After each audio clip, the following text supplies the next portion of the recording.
நீங்கள் செய்யும் உதவியின் அளவுகோல் எது என்று உங்களுக்கு தெரியுமா? இதை பற்றிதான் நாம் இன்றைக்கு ஒரு குட்டி கதை மூலமாக பார்க்க போகிறோம் நண்பர்களே. வாங்க பார்க்கலாம். இது உங்கள் டேல்ஸ் பை வித்யா. நான் உங்கள் தனலக்ஷ்மி. ஒரு ஊரில் தர்ம குணம் படைத்த மன்னர் ஒருவர் இருக்கார்.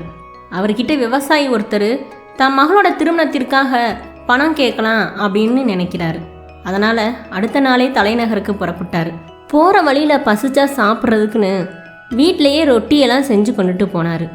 வழி நெடுக, கடவுளே, திருமணத்திற்கு வேண்டிய அளவு பணம் தர மன்னர் சம்மதிக்க வேண்டும் அப்படின்னு வேண்டிகிட்டே போனார். கொஞ்ச தூரம் போனோடனே அவருக்கு பசி எடுக்க ஆரம்பிக்குது. உடனே நம்ம கொண்டு வந்த ரொட்டியை நம்ம சாப்பிடலாம் அப்படின்னு நினச்சிட்டு ஒரு குளக்கரையை பார்த்து உட்கார்றாரு.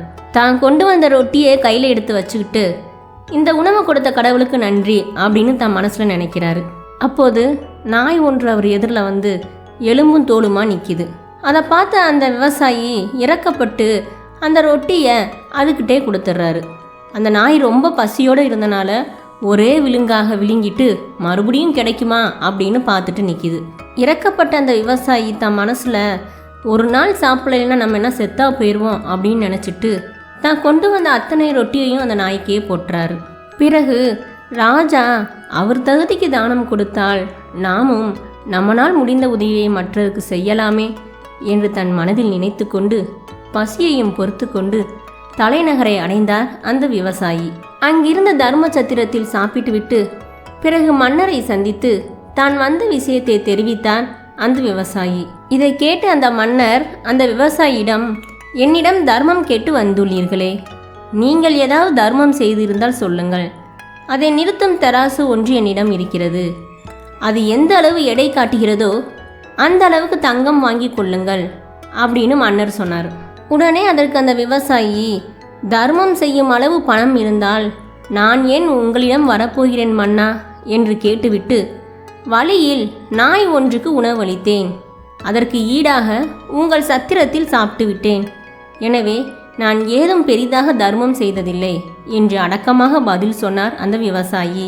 அதை கேட்ட மன்னர், உங்கள் பசியை பொறுத்து கொண்டு நாய்க்கு உணவிட்டதும் புண்ணியமே என்று கூறினார். பிறகு தன் தராசை எடுத்து ஒரு தட்டில் விவசாயி செய்த தர்மத்தையும் மறுதட்டில் தங்கத்தையும் வைத்து நிறுத்தினார். கஜானாவில் உள்ள அனைத்து தங்கத்தையும் வைத்து நிறுத்திவிட்டார். ஆனால் தராசு தட்டு சமமாகவில்லை. உடனே வியந்த மன்னர், உங்களை பார்த்தால் சாதாரணமானவராக தெரியவில்லை, என்னை சோதிக்க வந்திருக்கும் தாங்கள் யார் என்று கேட்கிறார். உடனே அந்த விவசாயி, மன்னா, நான் ஒரு விவசாயி, என்னை பற்றி சொல்லும் அளவு வேறு ஏதும் இல்லை என்று பணிவுடன் சொன்னார். அப்போது தர்ம தேவதை அங்கு தோன்றினார். மன்னரே, தராசில் நிறுத்தி பார்ப்பது அல்ல தர்மம், கொடுத்தவரின் மனமே அதன் அளவுகோல். இவர் மனம் மிகவும் பெரிது, அதனால் நீ எவ்வளவு பொன் வைத்தாலும் தராசு முள் அப்படியே தான் இருக்கும். அவர் என்ன கேட்டு வந்துள்ளாரோ அதை கொடுத்தால் போதுமானது என்று தர்ம தேவதை சொன்னது. இதை கேட்ட மன்னர் விவசாயிக்கு வேண்டிய அளவு தங்கம் கொடுத்து வழி அனுப்பினார்.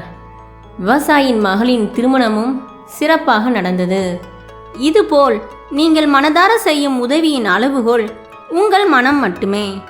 அதை பற்றிய மற்றவர்களின் கருத்துக்களை எப்பொழுதும் மனதில் எடுத்துக்கொள்ளாமல் உங்களால் முடிந்த உதவிகளை மற்றவர்களுக்கு செய்யுங்கள். நன்றி, வணக்கம். மீண்டும் உங்களை வேறொரு கதைக்களத்தில் சந்திக்கிறேன்.